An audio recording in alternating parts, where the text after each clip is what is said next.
আসসালামু আলাইকুম রহমতুল্লাহি বারাকাতুহ। আল্লাহ রহমতে আশা করি সবাই ভালো আছেন, আলহামদুলিল্লাহ।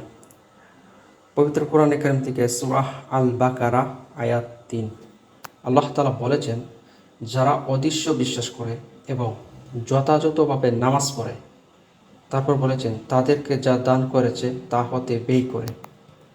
আল্লাহ তাআলা বলেছেন, গায়বী অদৃশ্য তথা অদেহা বিষয়সমূহ হল এমন সব জিনিস যার উপলব্ধি জ্ঞান ইন্দ্রিয় দ্বারা সম্ভব নয়।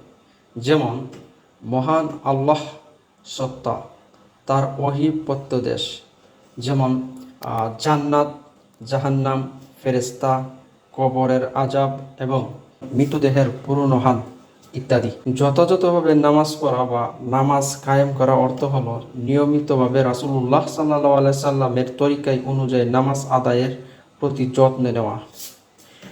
নামাজ তো মুনাফিকরাও পড়তো, কিন্তু সেই নামাজ হলো লোক দেখানো। আর নামাজ পড়তে হবে আমাদের প্রিয় নবী সাল্লাল্লাহু আলাইহি সাল্লামের যে তরিকা ছিল, যে নিয়ম আমাদেরকে বলে দিয়েছে, এইভাবে নামাজ পড়তে হবে। এই নামাজ যদি পরিবর্তন করে মুনাফিকের মতো আমরা নামাজ পড়ার চেষ্টা করি, তাহলে নামাজ কখনো আল্লাহ তাআলার কাছে কবুল হবে না। তাই লোক দেখানোর নামাজ কিন্তু মুনাফিকরাও পড়তো। আল্লাহ তাআলা এখানে উল্লেখ করে বলে হচ্ছে, রাসূলুল্লাহ সাল্লাল্লাহু আলাইহি সাল্লামের নিয়ম এবং তরিকায় আমাদেরকে নামাজ কায়েম করতে হবে।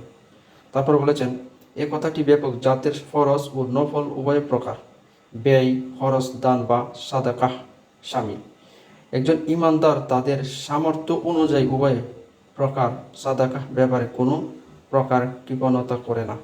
আল্লাহ তাআলা বলেছেন, যাকে যে সম্পদ দিয়েছে এবং তার তৌফিক অনুযায়ী দান করা এবং সাদাকা দেওয়া, এমনকি পিতামাতা এবং পরিবারও সন্তান সন্ততির উপরে ব্যয় করা এর ব্যয় করার মধ্যে শামিল, এবং তাও নেকি লাভের মাধ্যমে।